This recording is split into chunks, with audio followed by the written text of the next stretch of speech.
This is the Everyday AI Show, the everyday podcast where we simplify AI and bring its power to your fingertips. Listen daily for practical advice to boost your career, business, and everyday life.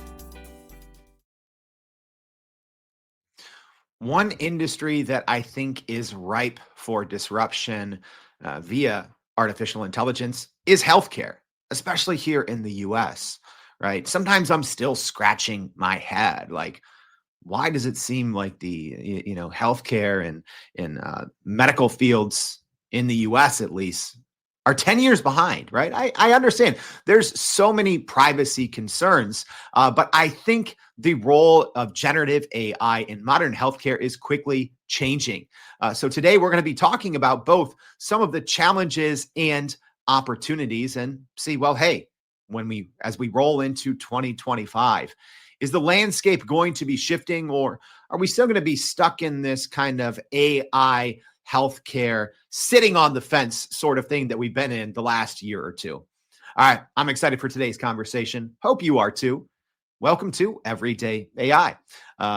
What's going on, y'all? My name is Jordan Wilson. I'm the host of Everyday AI. This thing is for you. This is a daily live stream podcast, free daily newsletter, helping us all learn and leverage generative AI to grow our companies and our careers. So even if you aren't in the healthcare medical fields, this is something that obviously impacts us all. So I'm excited for today's conversation. I'm also excited for you to go to youreverydayai.com.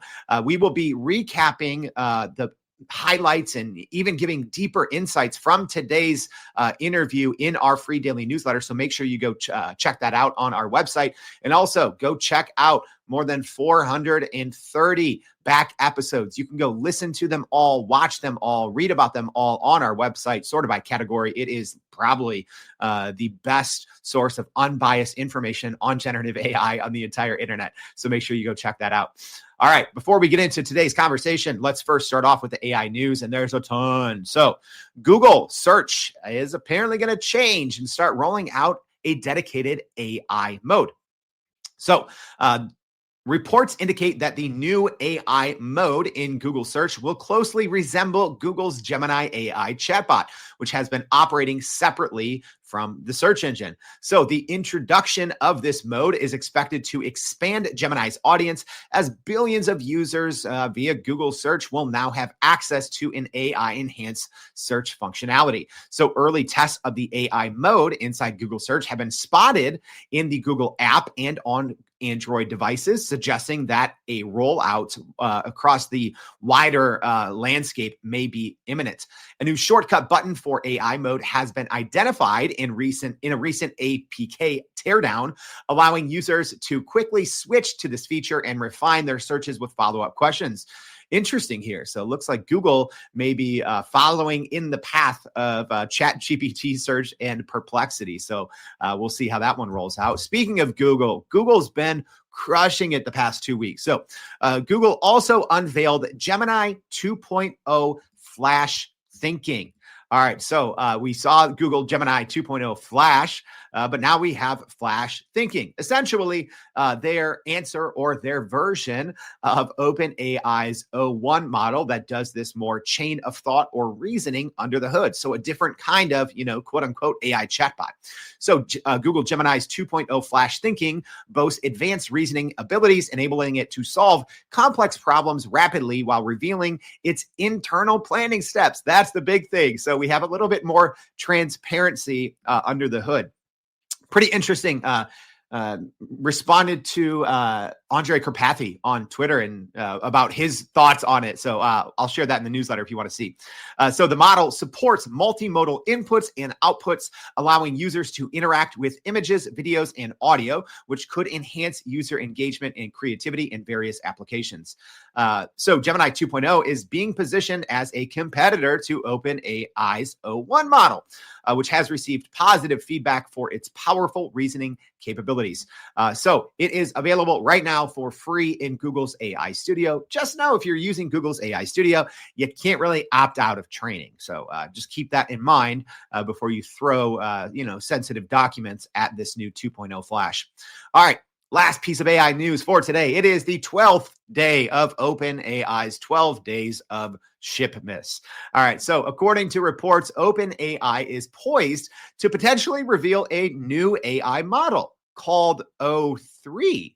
Okay, interesting. So according to the information, the new model O3 is expected to replace O1, which was just fully released like a couple of weeks ago. So reports suggest that the decision to skip O2 is in part due to a UK telecom company's existing use of the same name. And OpenAI CEO Sam Altman had a cryptic tweet after he said ho, ho, ho. He said, should have said oh, oh, oh. O3, that's what people are pointing to. And experts speculate that O3 may have the ability to tackle evaluation tests designed to assess artificial general intelligence. So yeah, are we actually going to get a model today that is AGI? I don't know. We'll see. I'm guessing we're going to get a live stream blog post and waitlist. All right. So if you want to know more, make sure to go to youreverydayai.com. Sign up for the free daily newsletter. We'll be recapping those stories and a whole lot more. All right. But you probably tuned in today to hear or to listen or to ask questions about the role of generative AI in healthcare. All right. So I'm excited to bring on to the show our guest for today. Please, live stream audience, help me in welcoming William Horton, staff machine learning engineer at Included Health. William, thank you so much for joining the Everyday AI show. Thank you so much for having me. Oh man, so much AI news going on today. Took a minute. William was just waiting patiently there in the waiting room. But can you tell us a little bit about what you do in your role at Included Health? Yes. So I work on our machine learning platform team, and in the last year and a half, a lot of that has been around building a platform for generative AI. That's kind of the big topic now.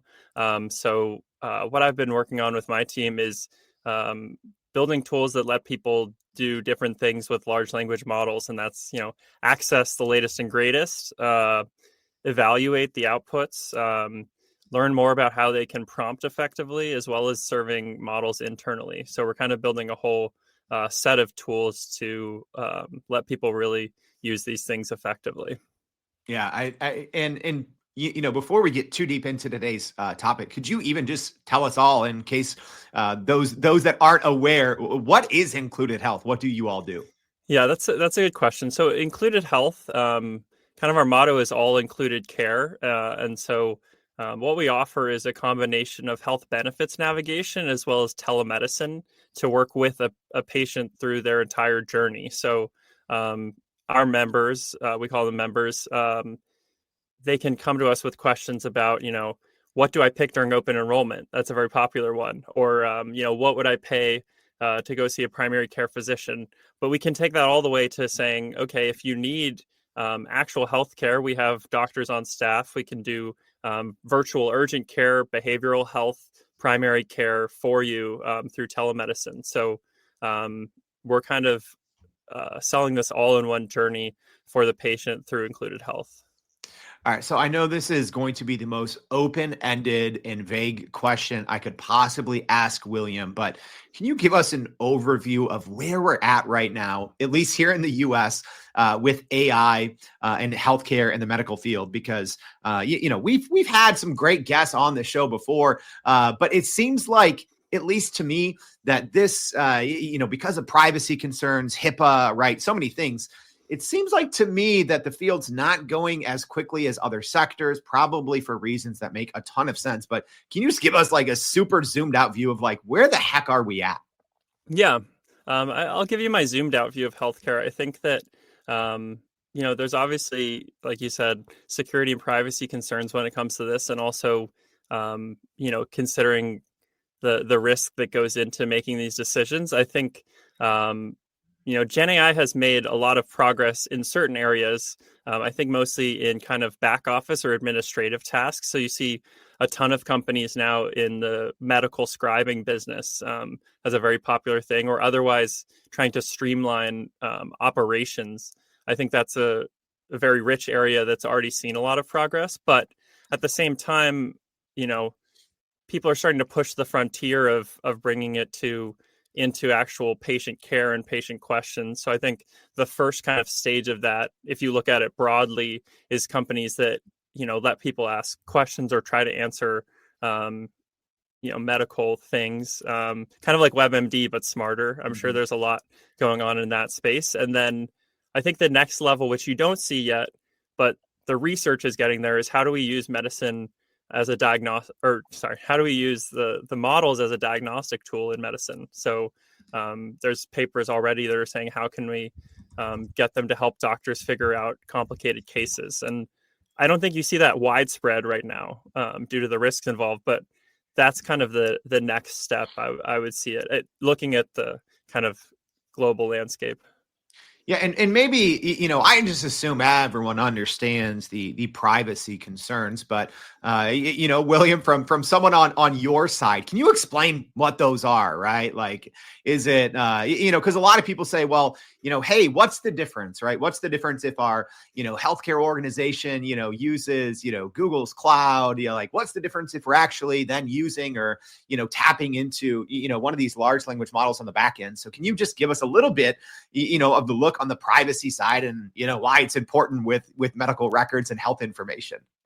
Yeah. So, the good thing for the US consumer is that the government has strong protections for your data, and that comes in the form of HIPAA, which is a law that I think a lot of people have heard of nowadays. And so HIPAA has requirements. And one of the main things that I've run into in my work in trying to set up this platform is to work with other people, you need to have what's called a business associates agreement, a BAA.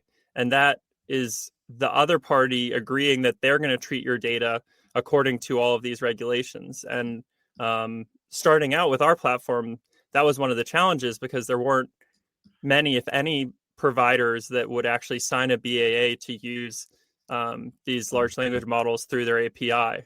But the good news for, I think, everybody is that increasingly the major cloud providers have their own APIs. And so nowadays you could get a BAA to use Amazon Bedrock, Google Gemini through Vertex AI. And I heard you mention, Gemini Studio still hasn't, which is tough because we can't get the latest stuff that comes out there. But Vertex AI, you can get a BAA, as well as Azure OpenAI services. And even OpenAI now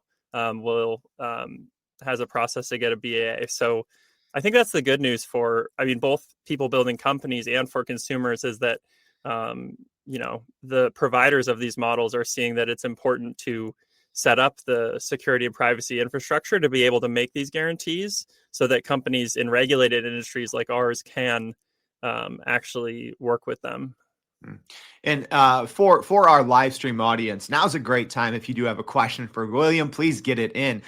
So let's talk a little bit here about the opportunity, right? So obviously this depends, right? Because I know that there's some very forward-facing healthcare organizations that are really, and have been for many, many decades, right, been using traditional artificial intelligence. But when it comes to this generative AI wave, large language models, William, where would you say is the biggest opportunity for healthcare organizations? Yeah. I'll pick the biggest. I think there's a couple, but I think one that I'm cognizant of is like the physician burnout crisis. And this is something that we're doing a lot of work on in Included Health to try to reduce the administrative burden of being a doctor, because people didn't become a doctor to fill out a chart like on an EHR, and it's kind of a difficult task. So I think that's one of the biggest opportunities is, we have a shortage of physicians in the country.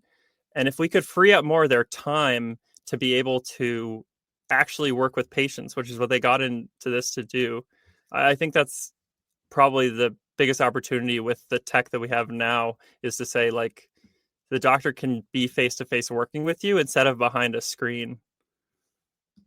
Yeah. And it's, I find it still like extremely frustrating for me personally, right? Like if I'm going to see a doctor, first of all, it takes forever, right? But then, the doctor's there sitting and, doctor's running 45 minutes behind, and, come in and ask you questions. And, the doctor's over there just pounding on his keyboard, but very slowly. And I'm like, why can't we use some of this, like, voice dictation, right? So, can you help us all understand, so these healthcare organizations that maybe aren't really yet using AI. Like, why? Do you know? Like, like, I know that's a huge question, but like, why?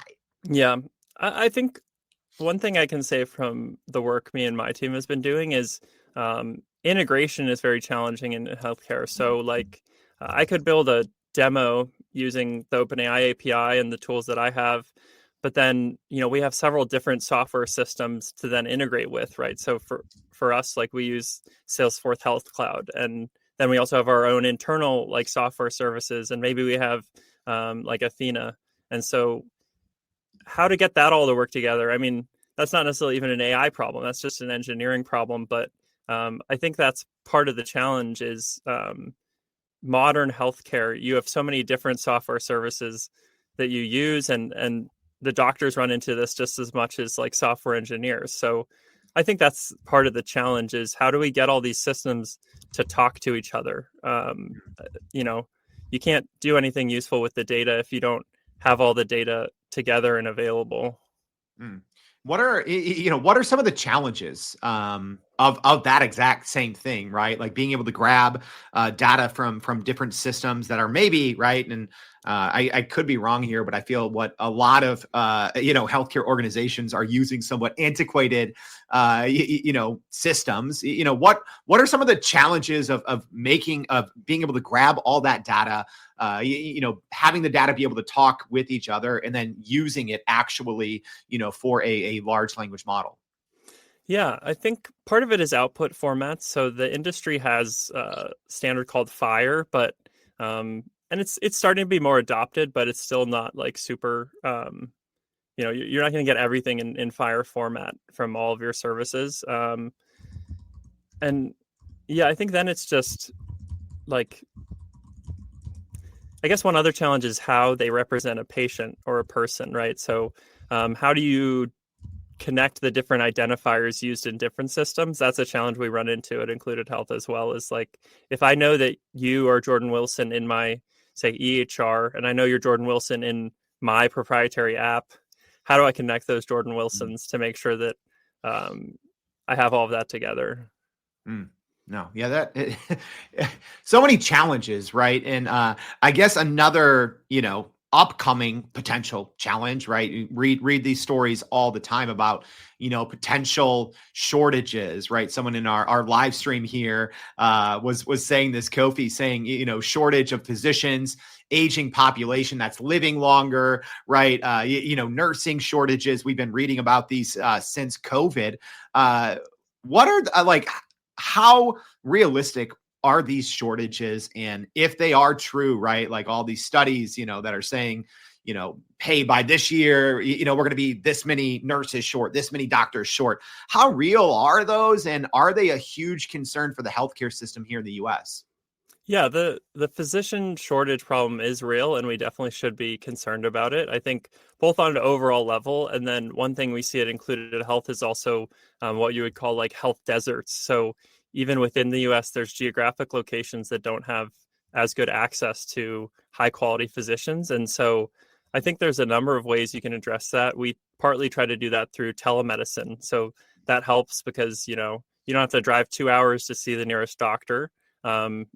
But I do think AI has a role to play moving forward. I think some things there, or at least one thing would be like virtual triage, right? So if you could describe your symptoms to an intelligent bot, and then it could tell you is this actually really, should you go to the ER or not, right? Or like, is this really urgent matter? I think some of that is in the works in the industry. I'm sure people are already working on that, but I think that could really help because, you want the doctors to be working on the difficult cases, and maybe some of the other ones can be, the bot tells you to go get some Tylenol because it's not a huge deal. I think that's probably something that's coming in the future. Yeah. And I mean, what's coming in the future, I think for me personally, it's inevitable, right? Like I think, AI and using large language models for daily healthcare, it's inevitable, right? So between the nursing doctor shortage we just talked about, but some recent studies. So we shared this in our newsletter, but there was a recent study published in JAMA. I think that's what it's called, right? So it showed, and this was an actual test. There was researchers from Stanford and other universities, and it showed that doctors, essentially, there was doctors that went, 50 doctors tested on 6 challenging medical cases. So doctors scored an average score of 76% if they used ChatGPT. If they did not, they scored 74, right? So using ChatGPT provided a slight bump for doctors, going from a 74% to a 76%. But then ChatGPT, without the doctors, scored a 90% accuracy rate, right? So there's all this information out there. Everyone's like, oh, I could never talk to an AI. Like, I need a doctor. Like, William, how can we as humans that have always sought care from a human doctor, how can we begin to accept maybe this reality that, okay, maybe these large language models might be better suited to make some of these decisions? Is that crazy to think?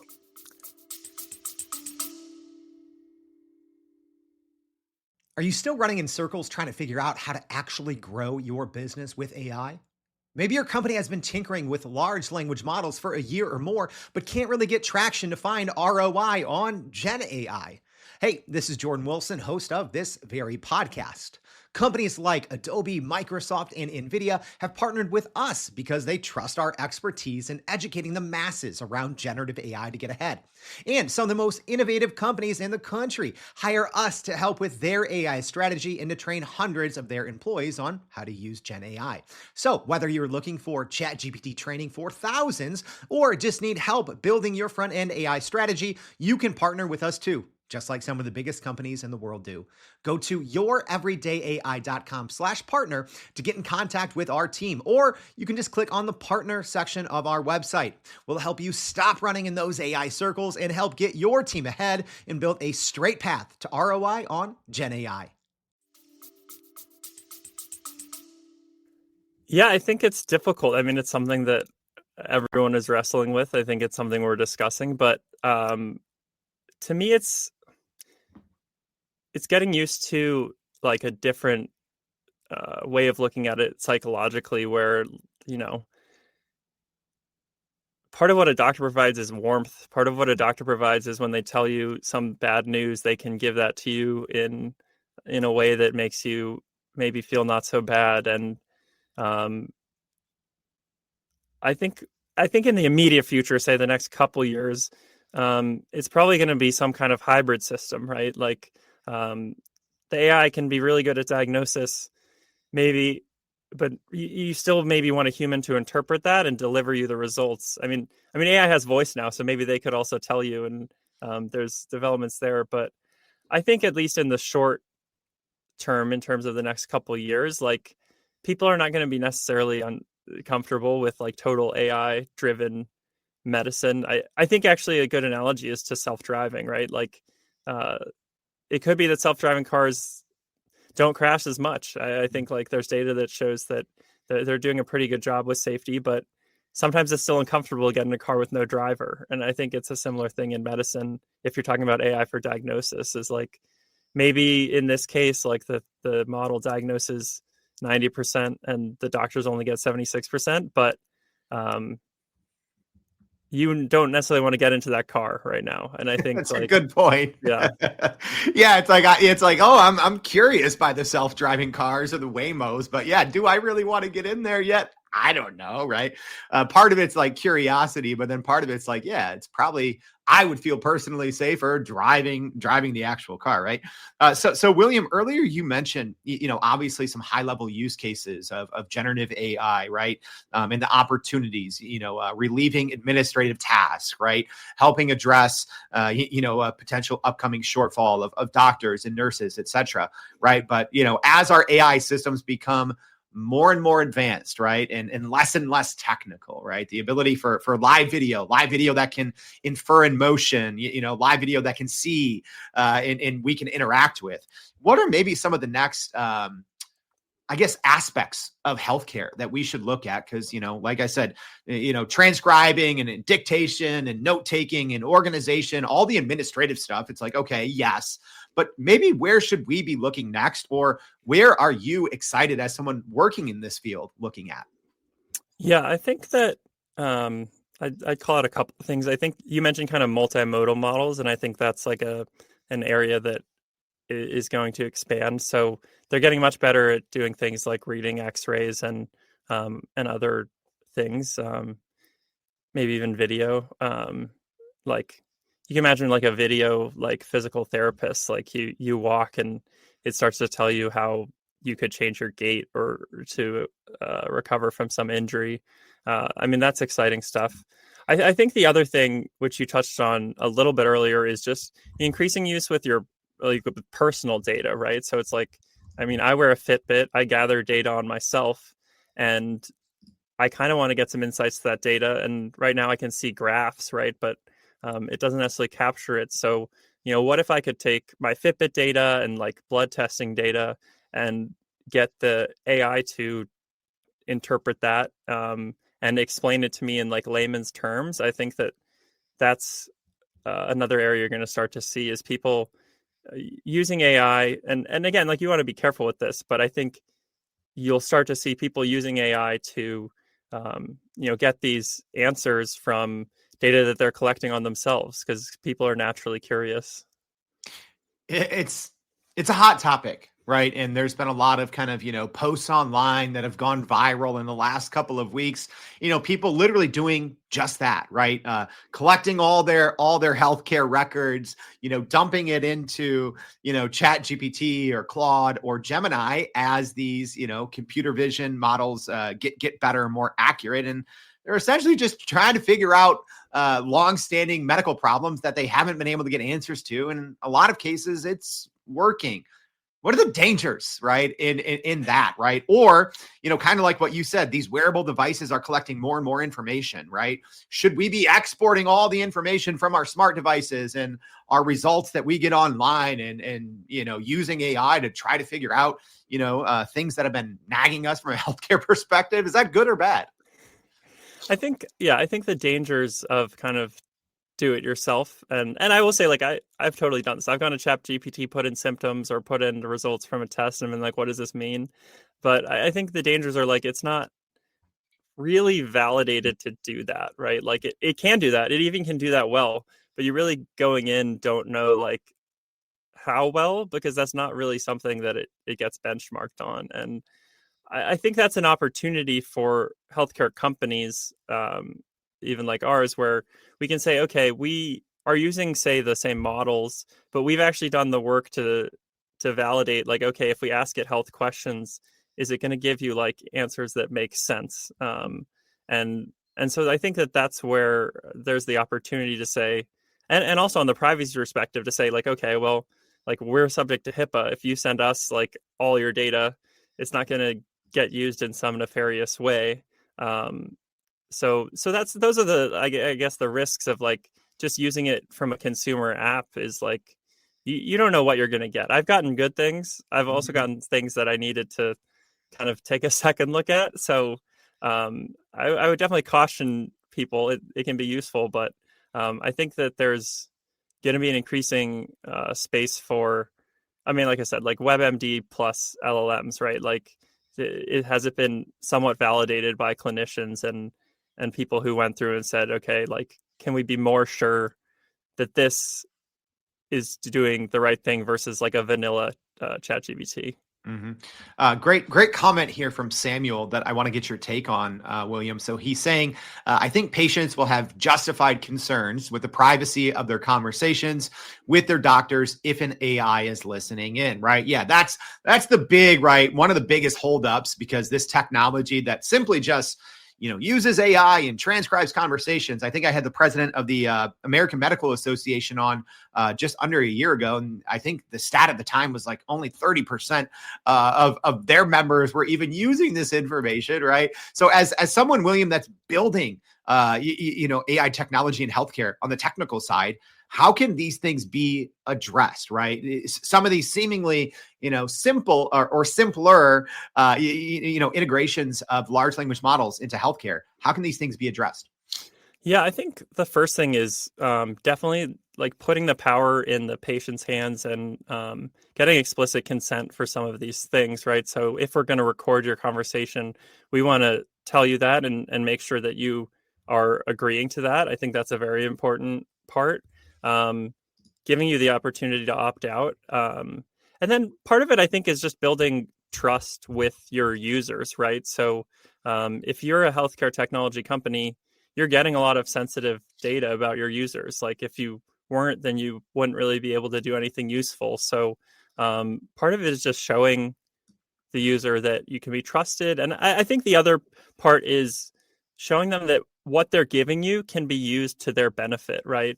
So like nobody wants to give you a bunch of data if you're not going to do something for them. But if you can, do something beneficial, then maybe they have a willingness to say, okay, I'll send you this test because I know when you send me back the explanation, like I get a benefit from that. And so I'm kind of everyone is making this trade-off of how much data do I share for what I'm getting back. And I think the hope for healthcare companies is that we can give people back enough that they're willing to trust us with some of this information in order to like do the job. So I know included health, one of the things you all do is, personalized virtual care. Is there an opportunity in the future for, a different kind of healthcare system, at least in the US, where, I would love this, right? Where it's like, I don't care about my privacy. Yes, blank healthcare, whatever. Take everything, take it all. I just want to be able to, as an example, talk with an AI all the time, or talk with a doctor who's using AI and can get me questions or get me answers so much quicker. Is this something where we might just see a complete change in how healthcare works in the future? I think so. I think this is a combination of AI plus some of these other trends we've mentioned in terms of like personal data gathering. But I do think that's something that's coming where, even with virtual primary care, we're realizing like primary care isn't just coming into the office once a year and maybe doing some tests, right? Like that isn't really sufficient in a lot of cases, even for a healthy person. And so, can we have you wearing a wearable to track some of these things? CGMs are available. There's startups that will send you that to track your blood sugar, and consumer blood testing is on the rise. So I think it's coming where there's a healthcare company that can actually integrate both traditional medical data versus this data that people are starting to collect on their own, because I think there's a big trend there. I'm one of these people. I mean, I love to collect data about myself and my health. So yeah, and then just having that all in one place and saying I can talk to an AI about it that has been validated by clinicians to be giving me like useful and good answers, and that I can escalate to a doctor if I need be. Like I think something like that is coming in the future if it's not already here. All right, William. So we've covered a ton in today's conversation, bouncing all over the place. It's been a fun one for me, but as we wrap up, what's the one most important thing that you think our audience should know when they're thinking about the role of AI in modern healthcare? Yeah, I think the main thing I would say to people is that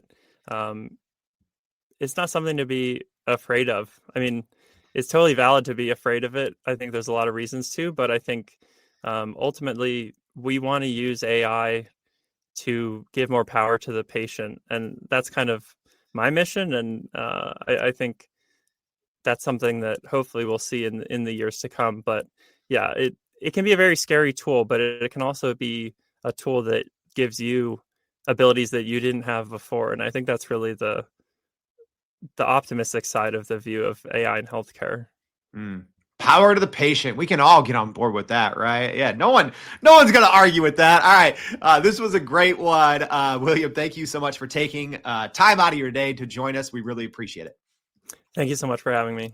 All right, as a reminder, y'all, that's not it. There's always more. We're going to be recapping today's conversation and everything else you need to know to keep up with AI. So if you haven't already, please go to youreverydayai.com. If you found this helpful, please subscribe. If you're listening on the podcast, Apple, Spotify, please follow us, leave us a rating. If you're listening online, tag someone who needs to hear this, right? We bring you the experts. You can ask questions, but also so you can be informed and keep your network informed as well.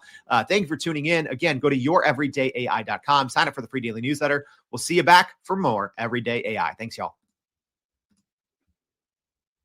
And that's a wrap for today's edition of Everyday AI. Thanks for joining us. If you enjoyed this episode, please subscribe and leave us a rating. It helps keep us going. For a little more AI magic, visit youreverydayai.com and sign up to our daily newsletter so you don't get left behind. Go break some barriers, and we'll see you next time.